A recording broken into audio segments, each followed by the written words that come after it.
કેમ છો મારા વહાલા વિદ્યાર્થી મિત્રો? મારું નામ છે જયેશ રાઠવા અને તમે જોઈ રહ્યા છો નચિકેત સ્ટડી. મિત્રો, આપણે આ અગાઉના વિડીયોની અંદર ધોરણ 8માં ચેપ્ટર નંબર 1 પાક ઉત્પાદન અને વ્યવસ્થાપનની શરૂઆત કરાવી હતી, જેમાં આપણે કેટલાક જે મેન પોઈન્ટ્સ હતા એ પોઈન્ટ જોયા હતા અને ત્યાર પછી આપણે એના જે સબ પોઈન્ટ છે જે આપણે કેટલાક સમજ્યા હતા. જેમ કે તમે જોયું તેવી રીતે કે કુલ આપણે પ્રસ્તાવના, પછી ખેતી પદ્ધતિઓ, પછી પાક ઉત્પાદનની મૂળભૂત પદ્ધતિઓ, જમીનને તૈયાર કરવી, વાવણી, ખાતર, સિંચાઈ, નિંદણ, પછી લણણી, સંગ્રહ અને પશુપાલન. એટલે મિત્રો, આપણે આ ચેપ્ટરની અંદર આટલા પોઈન્ટ ભણવાના છે, બરાબર છે. અને એમાંથી આપણે કુલ કેટલા પોઈન્ટ કવર કર્યા તો તમને યાદ છે તેવી રીતે કે ભાઈ પ્રસ્તાવના એટલે કે આ પાઠ આપણે કેમ ભણી રહ્યા છે, સૌથી પહેલાં આપણે આ ક્લિયર કર્યું.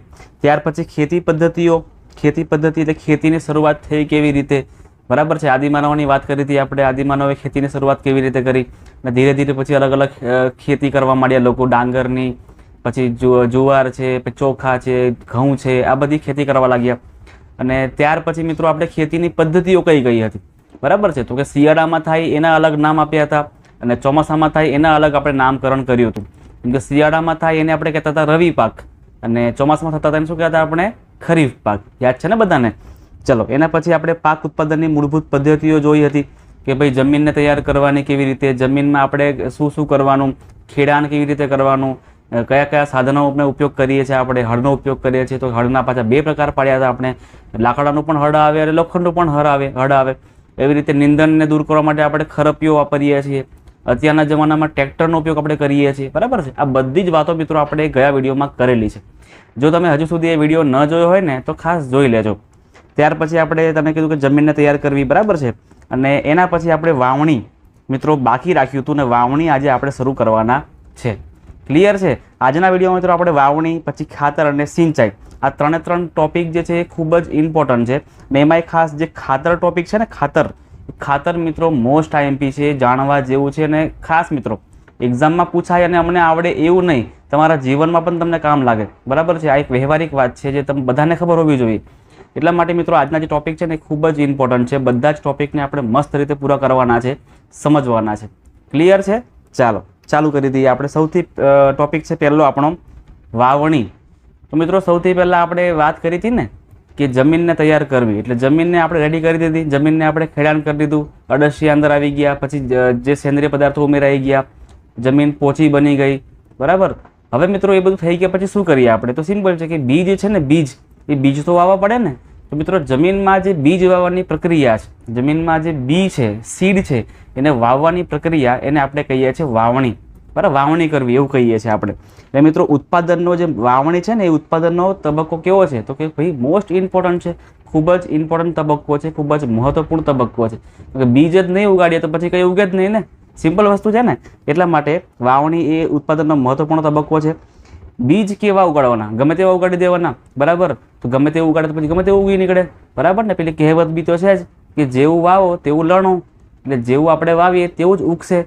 એટલે એના માટે મિત્રો આપણે અનાજ સારો મેળવવો હોય, આપણે પાક સારો મેળવવો હોય તો સિમ્પલ વસ્તુ છે કે બીજ પણ આપણે સારા જ વાવવા પડે. તો કેવા હોવા જોઈએ? તો મિત્રો બીજ ખરા ને, બીજ એ કેવા તો કે ભાઈ સારી ગુણવત્તાવાળા હોવા જોઈએ, સ્વચ્છ હોવા જોઈએ, ગંદા પણ ના હોવા જોઈએ, તંદુરસ્ત હોવા જોઈએ. કેવા હોવા જોઈએ? તંદુરસ્ત. સડેલા બગડેલા હોવા જોઈએ નહીં. તો કેવા બીજ હોવા જોઈએ? આ ક્વેશ્ચન એક્ઝામમાં આવી શકે. તો શું લખો તમે? તો કે ભાઈ બીજ જે છે એ સારી ગુણવત્તાવાળા હોવા જોઈએ, સ્વચ્છ હોવા જોઈએ અને તંદુરસ્ત હોવા જોઈએ. આટલા ટાઈપના આવી રીતે બીજ હોવા જોઈએ. ત્યાર પછી ક્ષતિગ્રસ્ત બીજ અલગ કરવાની રીત પણ આપણને ખબર હોવી જોઈએ. જો કે માર્કેટમાં અત્યારે લોકો બજારમાંથી બીજ લાવીને ઉગાડતા હોય છે, એટલે કંઈ ચેક કરવાની જરૂર હોતી નથી. પણ એ જૂના ટાઈમની અંદર, પહેલાંના સમયની અંદર ખબર શું કરતા હતા લોકો? જે ઘરમાં અનાજ પાક્યું હોય ને, સમજો કે કોઈ ખેડૂત છે, એ ખેડૂતે મકાઈની ખેતી કરી, તો મકાઈની ખેતી કરી તો થોડીક મકાઈ એ બાકી રાખશે અને બીજી બધી મકાઈ એ ખાશે કાં તો વેચી કાઢશે, એવું કરશે. હવે જે મકાઈને બાકી રાખીને એ મકાઈને જ પાછા આવતા વર્ષે શું કરશે? વાવી દેશે, બરાબર. એટલે કે બજારમાં જવાની કંઈ જરૂર પડશે નહીં, એને બીજ ખરીદવાની જરૂર નહીં પડે. પણ અત્યારે શું થઈ ગયું છે? અત્યારે બધા જે ખેડૂતો છે ને એ ઘરેથી બીજ નથી વાવતા. એ બધા જ લોકો શું કરે છે? દુકાનમાંથી કે બીજી કોઈ જગ્યાએથી બીજ લાવે છે અને એ બીજને વાવતા હોય છે, બરાબર છે. એટલે એ બીજ મોસ્ટલી સારા જ હોતા હોય છે. પણ સમજો કે આપણે બીજ બહારથી નથી લાવવા, આપણા ઘરમાં જે અનાજ છે, સમજો કે આપણા ઘરે ઘઉં પડ્યા છે, મારે ઘઉં વાવવા છે, હવે મારે હવે આ ઘઉં જે છે ને એ સારા છે કે ખરાબ છે ચેક કેવી રીતે કરી શકું મેં? તો એમાં ક્ષતિગ્રસ્ત બીજ એટલે કે ખરાબ બીજ મારે અલગ કેવી રીતે કાઢવાના? તો મિત્રો જૂના જમાનામાં છે ને ખેડૂતો શું કરતા હતા, જ્યારે પણ વાવણી કરવા માટે જાય ને તો એ દિવસે સવારે શું કરે તો કે મોટા પાત્રની અંદર પાણી ભરે, અને પાણી ભરીને પછી શું કરે, જે બીજ વાવવાના હોય ને એ બધા જ બીજને એ પાત્રમાં નાખી દે. હવે શું કરશે? તો સિમ્પલ વસ્તુ છે, કેટલાક બીજ જે છે ને એ પાણી ઉપર તરશે, તો કેટલાક બીજ પાણીમાં ડૂબી જશે. હવે સિમ્પલ વસ્તુ છે કે કયા બીજ તરવાના? તો સિમ્પલ છે કે ભાઈ જે બીજ ખોખલા થઈ ગયા છે, જે બીજ હવે હાવ પોલા થઈ ગયા છે, અંદર કશું વધ્યું જ નથી, ખાલી બારનું પડ જ વધ્યું છે, તો એ બીજ ખરાબ છે. મતલબ કે જે બીજ તરતા હશે એ બીજ ખરાબ, અને જે બીજ ડૂબી ગયા છે તો એ બીજને પછી ઉઠાવશે, લેશે અને પછી વાવણી કરી આવશે. તો મિત્રો એ એક પદ્ધતિ છે ક્ષતિગ્રસ્ત બીજને અલગ કરવાની રીત, બરાબર છે. હવે એના પછી બીજું વસ્તુ છે કે બીજ વાવવા માટે સાધન શું વપરાય છે? આપણે જોયું હતું ને કે ખેતરને ખેડવા માટે આપણે હળ વાપરીએ છીએ, બરાબર, દાંતી વાપરીએ છીએ, ખરપીઓ વાપરીએ છીએ. તો આવી રીતે મિત્રો વાવણી કરવા માટે પણ અલગ અલગ સાધન ખેડૂત વાપરતો હોય છે. વાવણી કરવા માટે મિત્રો ખેડૂત છે ને એ બે પ્રકારના સાધન વાપરે છે. બે પ્રકારના એટલે કયા કયા સાધનો? તો એક સાધન જે જૂના જમાનાનું હતું, બરાબર, જેને મિત્રો ઓરણીયો કહેવાય છે. શું કહેવાય છે? યાદ રાખજો, ઓરણીયો. ઓરણીયો કહેવામાં આવે છે, બરાબર. તમે જોઈ શકો છો અહીંયા ફોટાની અંદર કે આ જે છે ને જૂના જમાનામાં આ ગઢની આકારનું આવું પાત્ર આવે છે. સમજો કે આવી રીતે ગઢની આકારનું આવે, અહીંયા પાઇપ હોય આવી રીતે, અને નીચે આવી રીતે સાંકડી નળી હોય. તો એક ખેડૂત જે ખરો ને એક ખેડૂત એ શું કરશે, એ બળદને હાંકશે, એ ચાસ પર બળદને જવા દેશે, અને બીજો જે ખેડૂત છે, બીજો જે જણ છે ને એ શું કરશે, હાથમાં બી લઈને આમાં બી નાખશે, એટલે ઓટોમેટિક પછી શું કરશે તો કે આ જગ્યાએ બીજ પડશે અને ઓટોમેટિક પછી બીજ બધા લાઇનસર ગોઠવવા માંડશે. એટલે આ જૂની રીત હતી, બરાબર. ઘણા ખેડૂતો અત્યારે બી આ કરી રહ્યા છે, બરાબર છે. ઘણા અંતરિયાળ ગામો એવા બી છે કે જે જગ્યાએ સુવિધા ઘણી બધી નથી હોતી, તો આવી રીતે પણ અત્યારે પણ વાવણી થઈ રહી છે. અને સાધન જે કહેવાય છે એને શું કહેવાય છે મિત્રો? ઓરણીઓ કહેવામાં આવે છે. ક્લિયર છે? હવે મિત્રો બીજ વાવતી વખતે ધ્યાનમાં શું રાખવાનું, શું ધ્યાન રાખવું જોઈએ કે આપણે બીજ વાવવું છે તો ધ્યાન શું રાખવું? તો સૌથી પહેલું વસ્તુ મિત્રો કે બીજની ક્વોલિટી સારી હોવી જોઈએ, બીજની ગુણવત્તા સારી હોવી જોઈએ, બરાબર છે. પછી બીજ આપણે કયા સમયે વાવી રહ્યા છીએ એ પણ ઇમ્પોર્ટન્ટ છે, બરાબર. આપણને ખબર છે કે ભાઈ વરસાદ પડવાનો છે, કાં તો મારા ઘરમાં સિંચાઈની સગવડ છે કે હું બીજ વાવ્યા પછી પાણી આપી શકીશ, તો મિત્રો એવા સમયે જ બીજ વાવવા જોઈએ કે જે જગ્યાએ એને તરત પાણી મળી રહે. પછી બીજ વાવી દીધા પછી 15 દિવસ મૂકી રાખીએ તો પછી ઓટોમેટિક બીજ ઉગી શકે નહીં, બીજ અંકુરિત થઈ શકે નહીં, કેમ કે એને પ્રકાશ પણ નહીં મળે અને પાણી પણ નહીં મળે. પ્રકાશ અને પાણી આ બંને વસ્તુ મળવું ખૂબ જ ઇમ્પોર્ટન્ટ છે. ક્લિયર છે? એટલે પહેલું ધ્યાન તો આપણે એ રાખવું જોઈએ. પછી બીજું ધ્યાન શું રાખવું જોઈએ? તો મિત્રો વાવણી કરતી વખતે, બીજ વાવતી વખતે દરેક બીજ ખરા ને એ ઉપર ન રહી જાય અને ઘણા ઊંડા પણ જતા ના રહે.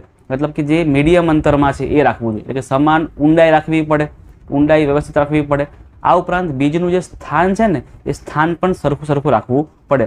સમજો કે આપણું આ ખેતર છે, બરાબર છે, તો ખેતરમાં કેટલાક બી અહીં પડી ગયા છે, તો કેટલાક બી દૂર પડી ગયા છે, તો આવું ચાલે નહીં. સમાન અંતરે જ બીજ વાવવા જોઈએ, સમાન અંતરે જ બીજ વાવવા જોઈએ. મતલબ કે સમાન અંતર હોવું જોઈએ અને ઊંડાઈ પણ સમાન હોવી જોઈએ. એટલે આટલી વસ્તુ આપણે મિત્રો બીજ વાવતી વખતે ધ્યાનમાં રાખવી જોઈએ ખેડૂતને. ક્લિયર છે? ચાલો, તમને જોયું તે પ્રમાણે આ જે સાધન છે ને એને કહેવાય છે પરંપરાગત સાધન. પરંપરાગત એટલે કે શું? પરંપરાગત એટલે કે જૂના જમાનાનું, બરાબર, જે સમય વીતી ગયો છે. પહેલાંના સમયમાં લોકો આવી રીતે સાધન વાપરતા હતા જેને ઓરણીઓ કહેવાય છે.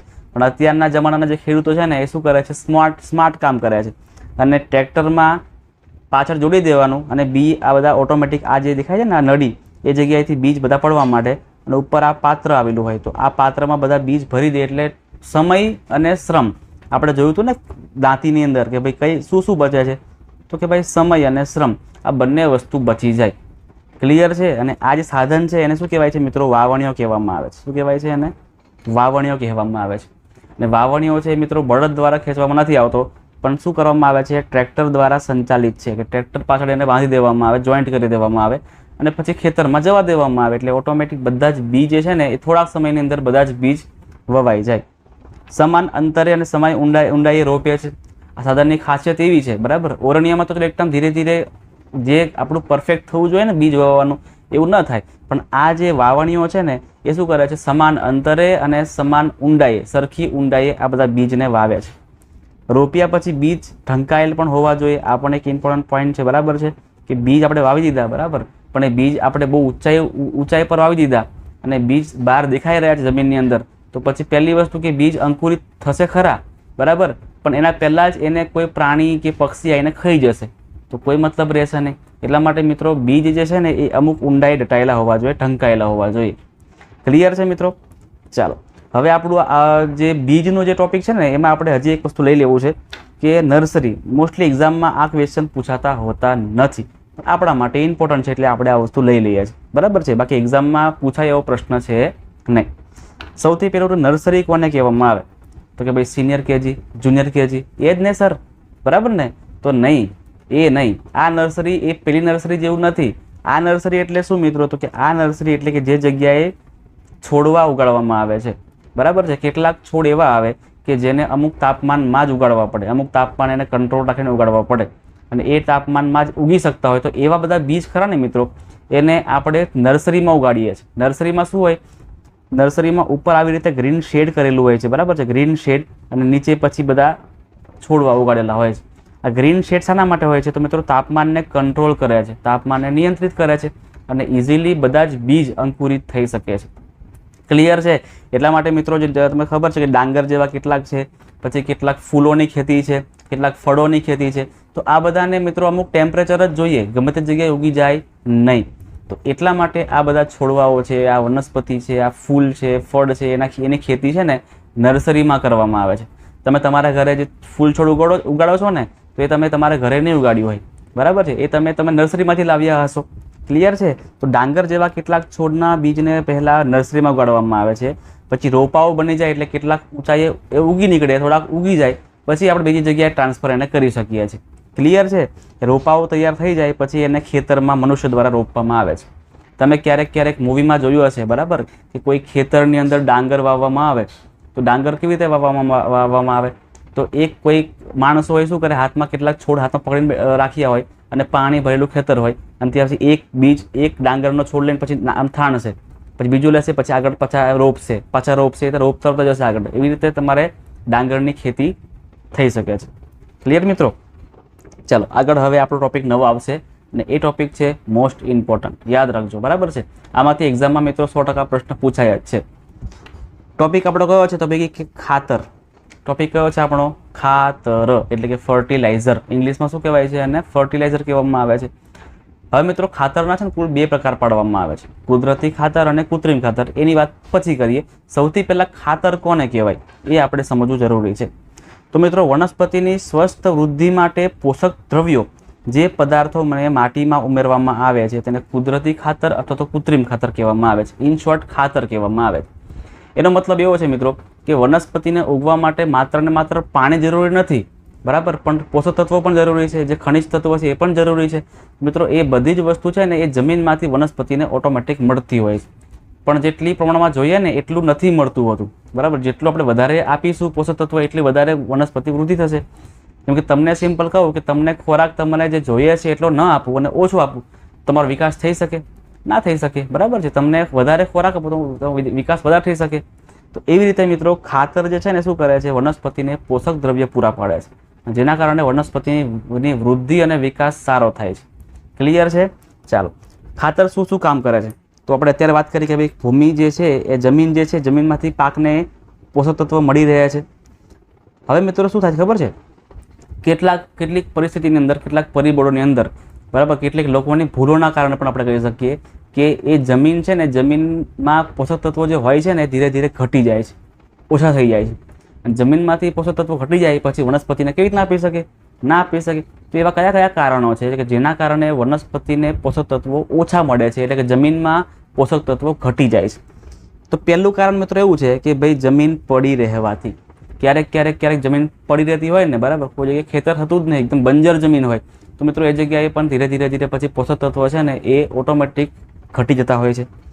બીજી વસ્તુ છે એકનો એક પાક વારંવાર લેવાથી. એકનો એક પાક વારંવાર લેવામાં આવે ને ત્યારે પણ પોષક તત્વો મિત્રો ઘટી જાય છે. સમજો કે મારે મકાઈનો પાક, હું શું કરું છું, મને બહુ નોલેજ છે નહીં, બરાબર છે, હું ગામડાનો દેશી ખેડૂત છું અને મને કાંઈ ખબર નથી પડતી, તો હું શું કરું છું, દર વર્ષે એકનો એક પાક લયા કરું છું. સમજો કે હું મકાઈનો પાક જ કર્યા કરું છું, અને મકાઈને મિત્રો નાઇટ્રોજનની જરૂર પડે છે, બરાબર. તો મિત્રો સિમ્પલ છે કે મકાઈનો પાક વારે ઘડે લયા કરીશ તો નાઇટ્રોજન જે જમીનમાં છે એ તો બધું પતી જ જવાનું છે, બરાબર છે ને. બીજા તત્વો જે બીજા ફોસ્ફરસ ને પોટેશિયમ ને સલ્ફર ને ઝીંક એ તો વપરાય જ નહીં, બરાબર. તો નાઇટ્રોજન જે છે એક ટાઈમ પતી જશે અને પછી બીજા વર્ષે જો ખેડૂત ફરીથી મકાયા જ કરશે તો નાઇટ્રોજન જે છે ને એ મકાઈને નહીં મળે અને પછી ધીરે ધીરે પાકની જે ગુણવત્તા છે, બરાબર, એ બધું ધીરે ધીરે ઘટી જશે. એટલા માટે મિત્રો એકનો એક પાક વારંવાર લેવામાં આવે ત્યારે પણ જે પોષક તત્વો છે ને મિત્રો ઘટી જાય છે. પછી પાકને સતત ઉગાડવાથી, બરાબર, ઉપાડવાથી નહીં આવે, શું આવશે અહીંયા? ઉગાડવાથી આવશે, બરાબર. આપણે ક્યારેય ખેતરને ખાલી રહેવા દેતા જ નથી, બરાબર. ઉનાળો હોય કે શિયાળો હોય કે ચોમાસું હોય, આપણે ખેતી કર્યા જ કરીએ છીએ. તો એના કારણે પણ મિત્રો પોષક તત્વો જે છે ને એ જમીનમાંથી ઘટી જાય છે, જમીનમાંથી ઓછા થઈ જાય છે, બરાબર છે. અને આ બધા પોષક તત્વો છે મિત્રો એના પુનઃપૂર્તિ માટે ખાતર જરૂરી છે, બરાબર છે. કે આ પોષક તત્વો જમીનમાં તો ભલે પતી ગયા તો કંઈ ટેન્શન નહીં, આપણે ઉપરથી નાખી દેવાનું છે. તો ઉપરથી આપણે નાખીએ છીએ ને મિત્રો એ જ ખાતર, એટલે ખાતરની અંદર મિત્રો શું હોય છે? પોષક તત્વો હોય છે. ચાલો, ખાતર તો મિત્રો નાખીએ છીએ આપણે. બીજું શું કરી શકીએ? તો મિત્રો બીજું એના સિવાય આપણે પાકની ફેરબદલી પણ કરવી જરૂરી છે. પાકની ફેરબદલીનો મતલબ એવો થાય કે સમજો કે આ વર્ષે મકાઈ કરી તો આવતા વર્ષે કઠોળ કરું, પાછો અનાજ કરું, પાછો કઠોળ કરું, બરાબર. તો આને મિત્રો પાકની ફેરબદલી કહેવામાં આવે. તો પાકની ફેરબદલી કરવી બહુ જરૂરી છે. ક્લિયર છે? ત્યાર પછી રાઇઝોબિયમ બેક્ટેરિયા અને નીલહરિત લીલ. કેટલાક જમીનની અંદર એવા બેક્ટેરિયા અને નીલહરિત લીલ આવેલી હોય છે. તમને ખબર છે, ધોરણ 7માં તમે શીખી ગયા છો પહેલા પાઠની અંદર કે કેટલાક રાઇઝોબિયમ બેક્ટેરિયા જે ખરા ને એ કઠોળ વર્ગની વનસ્પતિ હોય તો એમાં ઓટોમેટિકલી નાઇટ્રોજનનું સ્થાપન કરી નાખે છે, એટલે જમીનમાંથી લેવાની જરૂર પડતી નથી પાકને. એવી રીતે નીલહરિત લીલ છે એ પણ કેટલાક પોષક તત્વો જે છે જમીનમાંથી ઓટોમેટિક ફટાફટ વનસ્પતિમાં જવા દે છે. એટલે કામના સૂક્ષ્મજીવો જે છે ને કામના છે, બેક્ટેરિયા છે, બરાબર. તો આ પણ આપણે કરી શકીએ જેના કારણે જમીનમાં પોષક તત્વ વધારે ઉમેરાઈ શકે. હવે આપણે બધાને શાંતિથી સમજીએ કે ભાઈ ખાતરના પ્રકાર બે આપણે પાડ્યા હતા. પહેલું હતું કુદરતી ખાતર અને બીજું હતું કૃત્રિમ ખાતર. હવે બંને ખાતરના પ્રકાર આપણે સમજવાના છે. ક્લિયર છે? ચાલો, બંને ખાતર જે છે ને એના વિશે બધી માહિતી મેળવીએ કે ભાઈ કયું ખાતર સારું અને કયું ખાતર ખરાબ, કયું ખાતર, બરાબર. સમજો કે બંનેના પાસા તો હોય જ, સિક્કાની બે બાજુ હોય ને એવી રીતે કુદરતી ખાતર છે ને મિત્રો એના પણ કેટલાક ફાયદા છે અને એના પણ કેટલાક ગેરફાયદા છે. એવી રીતે કૃત્રિમ ખાતર છે તો એના પણ કેટલાક ફાયદા અને એના પણ કેટલાક ગેરફાયદા છે. બધી વસ્તુ જોવાની છે આપણે. સૌથી પહેલાં કુદરતી ખાતર બને છે શામાંથી? તો મિત્રો કુદરતી ખાતર જે ખરું ને એ કુદરતી વસ્તુમાંથી બને છે, સિમ્પલ રીતે, બરાબર. છાણિયું ખાતર તો કે છાણમાંથી બને છે, એટલે કાર્બનિક પદાર્થો, સજીવ કે નિર્જીવ, બરાબર, જે પ્રાણી મરી પણ જાય છે તો એમાંથી પણ જે ખાતર બને છે અથવા એમના મળમૂત્રમાંથી ખાતર બનાવવામાં આવે છે. આ બધા જ ખાતરો મિત્રો જે છે એને કુદરતી ખાતર કહેવામાં આવે છે. ઇન શોર્ટ, કુદરતી પદાર્થમાંથી બનતા ખાતર એને કુદરતી ખાતર કહેવામાં આવે છે. પ્રકાર કયા કયા પાડી શકીએ આપણે? તો કે છાણિયું ખાતર તમને બધાને ખબર છે. પછી વર્મી કમ્પોસ્ટ ખાતર. વર્મીનો મતલબ થાય છે અળસિયું, એટલે કે અળસિયામાંથી બનાવવામાં આવે એને કહેવાય વર્મી કમ્પોસ્ટ ખાતર. હવે અળસિયામાંથી બનાવવામાં આવે એનો મતલબ એવો નહીં કે અળસિયાને છૂંદી નાખી અને પછી ખાતર બનાવી દઈએ, એવું નહીં, બરાબર છે. એમાં એક પ્રોસેસ છે. એ પ્રોસેસમાં તમારે ખાડો કરવામાં આવે, પછી માટી નાખવામાં આવે, પછી એમાં અળસિયા નાખવામાં આવે, પછી અળસિયા જે છે ને મિત્રો એ માટી ખાશે. અળસિયા એ માટી ખાઈને પાછી બહાર કાઢશે, એટલે કે એના મળમૂત્ર દ્વારા બહાર કાઢશે અને જે બહાર કાઢે છે ને મિત્રો એમાં પોષક તત્વો ઘણા બધા હોય છે. એટલા માટે એને વર્મી કમ્પોસ્ટ ખાતર કહેવામાં આવે છે. ત્યાર પછી છે લીલો પડવાશ. આ પણ એક પ્રકારનું ખાતર જ છે જેમાં વનસ્પતિમાંથી ખાતર બનાવવામાં આવે છે, બરાબર. તો વનસ્પતિમાંથી ખાતર બનાવવામાં આવે એને આપણે કહીએ છીએ લીલો પડવાશ. કુદરતી ખાતર છે મિત્રો એના માટે આપણે કારખાને જવાની જરૂર પડતી નથી, એ ખેતરમાંથી જ તૈયાર થઈ જાય છે. ખેતરમાં બની શકે, આપણા ઘરના આંગણામાં પણ બની શકે, બરાબર. બધી જગ્યાએ કરી શકીએ છીએ આપણે.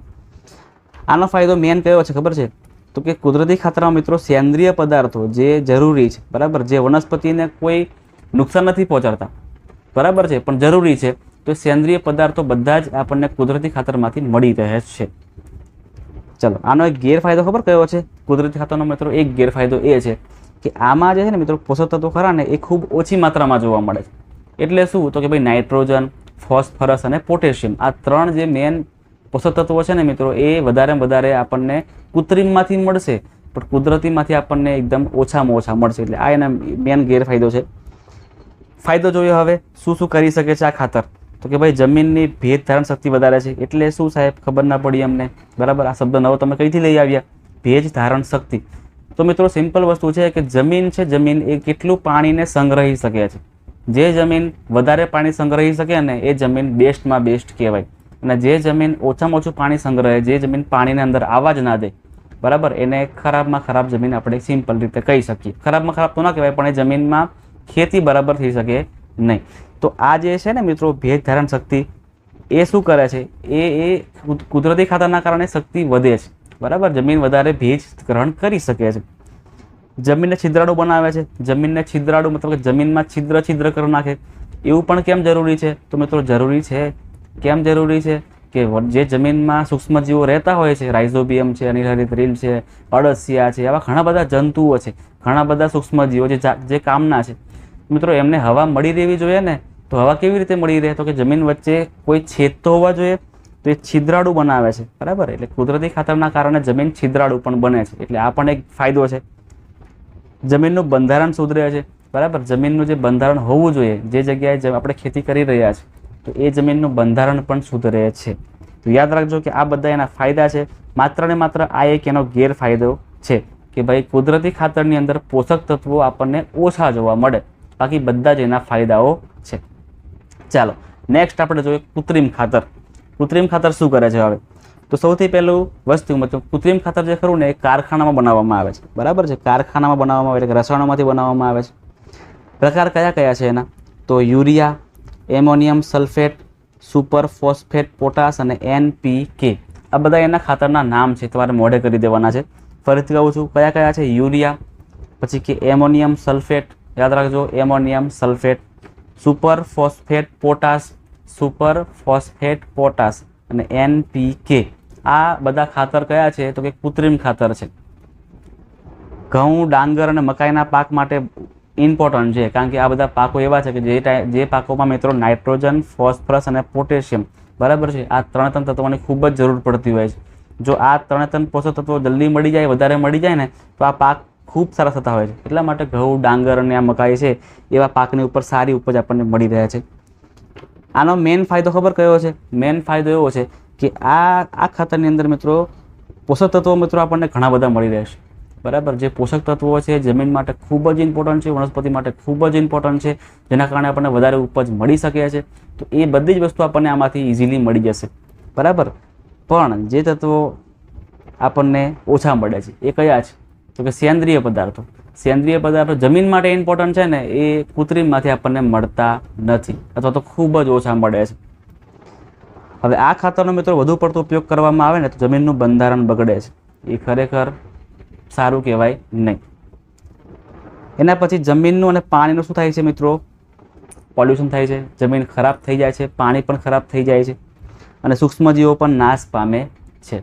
એટલે મિત્રો આનો વધારે પડતો ઉપયોગ આપણે કરવો જોઈએ નહીં, બરાબર છે. કારણ પણ આવે છે એક્ઝામની અંદર કે ભાઈ કૃત્રિમ ખાતરનો વિવેકપૂર્ણ ઉપયોગ કરવો જોઈએ. શા માટે?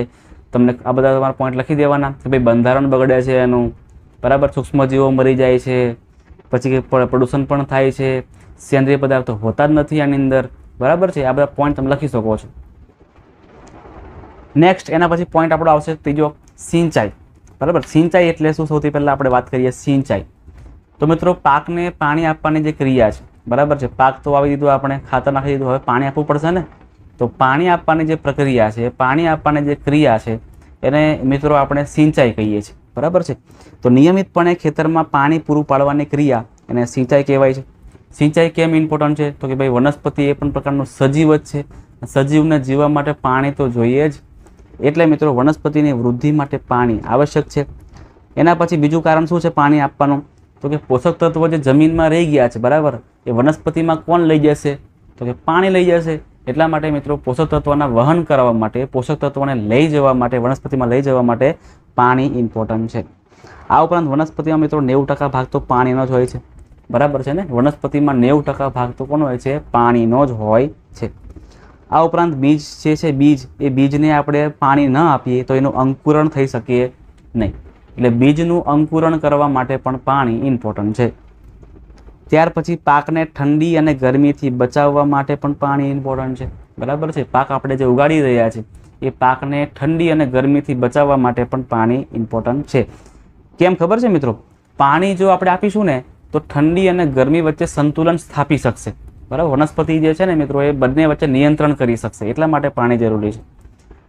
ત્યાર પછી અલગ અલગ ઋતુ અને પાક પ્રમાણે સિંચાઈ કરવી પડે. આપણે પહેલાં જ ભણી ગયા હતા ખરીફ પાક અને રવિ પાક, બરાબર છે ને, કે ડાંગરનો પાક તો ડાંગરના પાક માટે વધારે પાણી જોઈએ, પણ કપાસનો પાક માટે આપણે પાણી ઓછું જોઈએ, રાઈ માટે પાણી આપણને ઓછું જોઈએ. સિમ્પલ છે. વનસ્પતિ જે કઠોળ છે એના માટે પાણી આપણને ઓછું જોઈએ. એટલે અલગ અલગ ઋતુ અને અલગ અલગ પાક પ્રમાણે અલગ અલગ સિંચાઈ કરવામાં આવે છે. સિંચાઈ આપણે કેવી રીતે કરી શકીએ છીએ, સિંચાઈના સ્ત્રોત કયા કયા છે, આ પણ એક્ઝામમાં પૂછાઈ શકે એવો મહત્વપૂર્ણ પ્રશ્ન છે, બરાબર છે. 1 માર્ક્સમાં પ્રશ્ન પૂછાઈ શકે કે ભાઈ સિંચાઈના સ્ત્રોત કયા કયા છે. તો કૂવાઓ, બોર કૂવાઓ, તળાવો, સરોવરો, પછી નદીઓ અને બંધ તેમજ નહેરો, આ બધા સિંચાઈના સ્ત્રોત છે જે જગ્યાએ સિંચાઈ કરવામાં આવે છે. અત્યારે મોસ્ટલી બધા ખેડૂતો શું કરે છે મિત્રો, બોર કૂવાઓ દ્વારા સિંચાઈ કરતા હોય છે. દરેકના ખેતરમાં બોર પુરાવેલો હોય અને બોરના કારણે પાણી ઇઝીલી એ લોકો ખેંચતા હોય છે. ચાલો નેક્સ્ટ, સિંચાઈની પરંપરાગત પદ્ધતિઓ. સિંચાઈની મિત્રો પરંપરાગત પદ્ધતિઓ એટલે કે સિંચાઈ માટે પહેલાં લોકો શું કરતા હતા, બરાબર, પાણી આપવા માટે કેવી રીતે કરતા હતા. તમે જોઈ શકો છો અહીંયા મોટ પદ્ધતિ, બરાબર છે. આને શું કહેવાય છે મિત્રો, આને કહેવાય છે મોટ પદ્ધતિ. આમાંથી પણ મિત્રો તમને એક્ઝામમાં મોસ્ટલી પ્રશ્ન ઓછા આવતા હોય છે. સિમ્પલ ખાલી એક પ્રશ્ન પૂછાતો હોય છે કે ભાઈ સિંચાઈની પરંપરાગત પદ્ધતિઓ કઈ કઈ છે, બરાબર. તો કે ભાઈ મોટ છે, ઢેકલી છે, રહેંટ છે, બરાબર. તમારે માત્ર 4 કે 5 નામ યાદ રાખવાના છે, બસ. બીજું તમારે કંઈ કરવાનું છે નહીં. તમે ખાલી ત્યારે ફોટા જોઈ લો કે ભાઈ કેવી રીતે પહેલાં ખેતી કરતા હતા.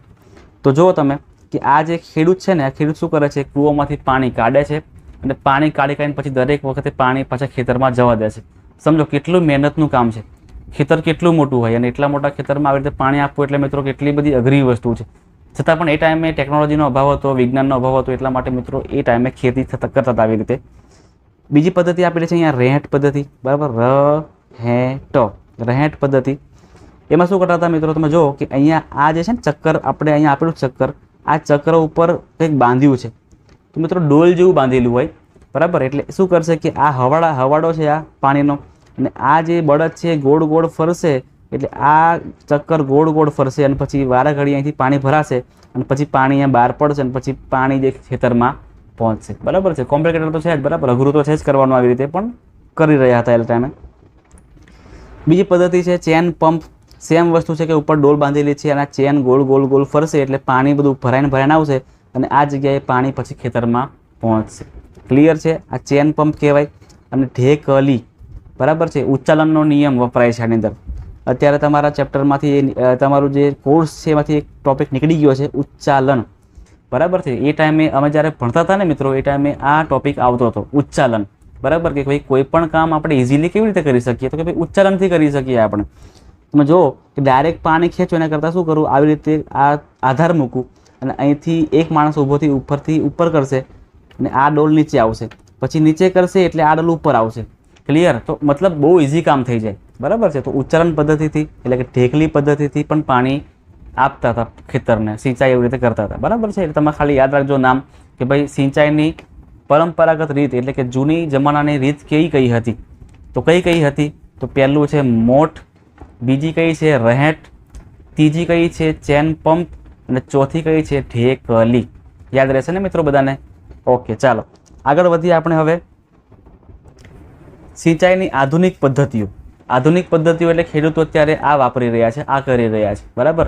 સ્ટાર્ટિંગમાં આપણે થોડો ખર્ચો કરાવશે પણ એના કારણે મિત્રો સમયનો અને શ્રમનો બધી વસ્તુ બચી જશે. સમય પણ ઓછો વપરાશે, મહેનત પણ ઓછી કરવી પડશે અને મેઇન વસ્તુ પાણી પણ ઘણું બધું બચશે, બરાબર. અત્યારના જમાનામાં પાણી ખૂબ ઓછું મળી રહ્યું છે. ધીરે ધીરે નદીઓમાં, કૂવામાં, તળાવમાં, સરોવરમાં, નહેરોમાં પાણી સુકાતું જાય છે. એવી રીતે ભૂગર્ભ જળ પણ મિત્રો ધીરે ધીરે નીચે જોઈ રહ્યું છે, ભૂગર્ભ જળ પણ ઓછું થઈ રહ્યું છે. તો એવા સમયમાં મિત્રો પાણી બચાવવું પણ ખૂબ જરૂરી છે. એટલા માટે આ પદ્ધતિ ઇમ્પોર્ટન્ટ છે. તો પહેલી પદ્ધતિ આપણે કઈ છે, તો કે ફુવારા પિયત પદ્ધતિ. બધાને ખબર જ છે મિત્રો, બરાબર, કોઈને કહેવાની કંઈ જરૂર પડે એવું છે નહીં. પણ શું થશે આની અંદર ફુવારા પિયત પદ્ધતિની અંદર, તો કે ભાઈ ફુવારા જેવું બનાવવામાં આવશે, બરાબર. તમે જોઈ શકો છો અહીંયા ફોટાની અંદર કે અહીંયા કાટ ખૂણે ગોઠવેલી પાઇપ છે, બરાબર ને. કાટ ખૂણે 90 ડિગ્રીના અંશે પાઇપ ગોઠવેલી છે અને આ બધી પાઇપમાં ઉપર આ જગ્યાએ મિત્રો નોઝલ લગાડવામાં આવે. નોઝલ એટલે શું, તો કે એ જગ્યાએથી પાણી સ્પ્રિંગ થશે, પાણીના ફુવારા છૂટશે અને નોઝલ મિત્રો ગોળ ગોળ ગોળ ફર્યા કરશે એટલે પાણી મિત્રો બધી જ જગ્યાએ ગોળ ગોળ જેટલો વિસ્તાર છે ને, સમજો કે આ પાઇપ અહીંયા મૂકી છે તો આટલા વિસ્તારમાં પાણી જે છે એ આ ફુવારો પૂરું પાડી દેશે, પછી આટલા વિસ્તારમાં આ ફુવારો પૂરી પાડશે, પછી આટલા વિસ્તારમાં આ જે નોઝલ છે એ પૂરું પાડશે. એટલે સિમ્પલ કે ફુવારા પિયત પદ્ધતિ મિત્રો વરસાદ કેવી રીતે પડતો હોય એવી રીતે વરસાદ દ્વારા ફુવારા દ્વારા પાણી ખેતરને આપવામાં આવે. એમાં શું કરવામાં આવે છે તો તમે સમજો કે કાટખૂણે પાઇપ જોડેલી હોય છે અને ઉપર નોઝલ રાખેલી હોય છે અને નોઝલમાંથી પાણી પછી બધી જગ્યાએ પડતું હોય છે. ક્લિયર છે? જ્યાં પાણીની તંગી હોય ને મિત્રો એ જગ્યાએ આ પદ્ધતિ વધારે વાપરવામાં આવે છે, એટલે કે વધારે ઉપયોગ કરો તો સારામાં સારું. આ ઉપરાંત જે જગ્યાએ ભૂમિ અસમતલ છે, બરાબર, જે જગ્યાએ ભૂમિ ખડબચડી છે, બરાબર, બધી જગ્યાએ સમતલ ભૂમિ એવું જરૂરી હોતું નથી. કેટલીક વાર ટેકરાવાળી પણ જમીન હોય, કેટલીક વાર જમીન ઉપર નીચે પણ હોય, તો એવી જગ્યાએ ઇઝીલી પાણી આપણે આપી શકીએ એના માટે આ પદ્ધતિ વધારે ઇમ્પોર્ટન્ટ છે. ઘાસવાળી જમીન હોય, નાના છોડ, કોફીના છોડ છે, બરાબર, કે જે છોડ નાના ન થતા હોય, બરાબર છે, એ જગ્યાએ આપણે આ પદ્ધતિ વધારે વાપરવામાં આવે છે. ચલો, એના પછી બીજી પદ્ધતિ છે આપણી ટપક સિંચાઈ પદ્ધતિ અથવા તો ટપક પિયત પદ્ધતિ, બરાબર. ટપ ટપ ટપ પાણી પડ્યા કરે ટોટીમાંથી, પાઇપમાંથી. તમે અહીંયા જોઈ શકો છો અહીંયા કે આ મુખ્ય પાઇપ છે, બરાબર છે, આ મુખ્ય પાઇપ છે, બધી આ મુખ્ય પાઇપ, અને મુખ્ય પાઇપમાંથી પછી ધીરે ધીરે અહીંયા જે છોડ છે ને મિત્રો તે નાના નાના કાણા પાડવામાં આવેલા હોય. એટલે આ જગ્યાએથી પછી મોટર દ્વારા શું થશે, પાણી આ જગ્યાએથી અહીંયા આવશે અને પછી અહીંથી પછી દરેક જગ્યાએ પાણી ટીપે ટીપે ટીપે દરેક છોડને મળતું રહેશે. મિત્રો સૌથી વધારે ઇમ્પોર્ટન્ટ પદ્ધતિ આપણે આને કહી શકીએ. કેમ ખબર છે? કે પાણીનો આમાં ખૂબ જ બચાવ આપણે કરીએ છીએ. આપણે પાણીનો મિત્રો ખૂબ જ બચાવ કરીએ છીએ. હા, સ્ટાર્ટિંગમાં મિત્રો આ પદ્ધતિ આપણે લાગુ કરવા માટે ખૂબ જ ખર્ચો લાગતો હોય છે, પણ પછી વાંધો નથી આવતો, બરાબર. જે જગ્યાએ મિત્રો પાણીની ખૂબ જ તંગી છે, પાણીની મિત્રો ખૂબ જ તંગી છે, એ જગ્યાએ આપણે આ પદ્ધતિનો ઉપયોગ કરી શકીએ છીએ. પાણી છે ટીપે ટીપે સીધું છોડને મળી રહે છે, છોડના મૂળને મળી રહે છે. ફળની ખેતી છે અને બગીચા માટે મિત્રો આ વધારે ઇમ્પોર્ટન્ટ છે, વધારે ઇઝી છે, બરાબર. કારણ કે ફળની ખેતી અને વનસ્પતિ જે શાકભાજી છે ને મિત્રો એને પાણી ખૂબ ઓછું જોતું હોય છે, એટલા માટે આ પદ્ધતિ કરી શકાય. પાણીનો બિલકુલ વ્યય થતો નથી અને પાણીની અછતવાળા વિસ્તારમાં આ એક વરદાનરૂપ પદ્ધતિ છે. યાદ રાખજો, ક્વેશ્ચન આવી શકે કે ભાઈ ટપક સિંચાઈ પદ્ધતિ એ વરદાનરૂપ પદ્ધતિ શા માટે કહી શકાય છે? કેમ કે પાણીનો આમાં મિત્રો બિલકુલ વ્યય થતો નથી, બરાબર છે, એટલા માટે. તો મિત્રો અહીં આપણો વિડીયોને પૂરો કરીએ છીએ, બરાબર. હજી આપણું બાકી છે, હજી પૂરું કર્યું નથી આપણે. હજી ટોપિક કેટલા બાકી છે થોડા જોઈ લઈએ અને વિડીયો આપણે પૂરો કરીએ. ક્યાં ગયું? હજી આગળ છે, બરાબર. આપણે અત્યારે મિત્રો શું શીખ્યા તો કે વાવણી શીખ્યા, બરાબર ને. વાવણીમાં સાધનો કયા કયા વપરાય છે બધી વસ્તુ આપણે ઇઝીલી સમજી ગયા. ખાતર શીખ્યા આપણે, ખાતરને આપણે કેમ નાખીએ છીએ ખેતરની અંદર, ખાતરના કયા કયા પ્રકાર પાડવામાં આવે છે, કુદરતી ખાતર, કૃત્રિમ ખાતર, અને એના ગેરફાયદા કયા કયા છે, ફાયદા કયા કયા છે, બધું શીખ્યા આપણે. સિંચાઈ શીખ્યા આપણે, સિંચાઈની વ્યાખ્યા શીખ્યા, સિંચાઈ કેમ જરૂરી છે, પાણી કેમ જરૂરી છે, બરાબર ને. બધા જ મુદ્દા આપણે મસ્ત રીતે ભણ્યા. ત્યાર પછી સિંચાઈની અલગ અલગ બે પદ્ધતિઓ, તો એક કઈ પદ્ધતિ પરંપરાગત પદ્ધતિ અને બીજી પદ્ધતિ આપણી કઈ આધુનિક પદ્ધતિ, બરાબર ને. આ બધી આપણે શીખ્યા. હવે મિત્રો નીંદણ, લણણી, સંગ્રહ અને પશુપાલન, બરાબર, આ વધારે ઇમ્પોર્ટન્ટ તો છે જ, પણ ટોપિક મોટા મોટા છે નહીં એટલે તરત પતી જશે. પણ મિત્રો આ ટોપિકને આપણે આની પછીના વિડીયોમાં ક્લિયર કરાવીશું, બરાબર છે. તો ખાસ મિત્રો બધા જ લોકો મહેનત કરજો, સારામાં સારા માર્ક્સ લાવજો. તમે જોયું તેવી રીતે વિજ્ઞાન મિત્રો ખૂબ જ સિમ્પલ વિષય છે. તમે જોયું ને આ 2 લેક્ચરની અંદર કે કેટલું સિમ્પલ આપણે સમજી ગયા મસ્ત રીતે બધું. તો વિજ્ઞાન મિત્રો અઘરું છે જ નહીં. માત્ર ને માત્ર આપણી મેન્ટાલિટી એવી થઈ જતી હોય છે કે ભાઈ વિજ્ઞાન છે ને અમને ખબર નથી પડતી એટલે અમે આને ધ્યાન જ નહીં આપી, બરાબર છે. એટલે એવું કોન્ફિડન્સ રાખજો મિત્રો હંમેશા કે ભાઈ વિજ્ઞાન છે ને એ ખૂબ જ ઇઝી છે, જાણવા જેવું છે, ઇન્ટરેસ્ટિંગ છે. થોડોક ઇન્ટરેસ્ટ લેજો તો મજા પણ આવશે. તો મિત્રો મળીએ છીએ આપણે નેક્સ્ટ વિડીયોની અંદર. તો તમે શું કરજો તો સૌથી પહેલાં મિત્રો તમે તમારા જે વિડીયો છે ને એ બધા વિડીયો તમે તમારા મિત્રોને પણ શેર કરી દેજો, બરાબર છે. તમે જો ચેનલ પર નવા આવ્યા હોય તો ખાસ ચેનલને સબસ્ક્રાઈબ પણ કરી નાખજો, લાઇક પણ કરી દેજો અને મિત્રો હા કોમેન્ટ પણ કરજો તમને વિડીયો કેવો લાગ્યો, આમાં તમને કંઈક લાગે સુધાર કરવાનો, બરાબર. તમે સર હજુ વધારે સમજાવો, કંઈક તમને જે પણ તમને લાગતું હોય તમે કોમેન્ટ કરી શકો છો.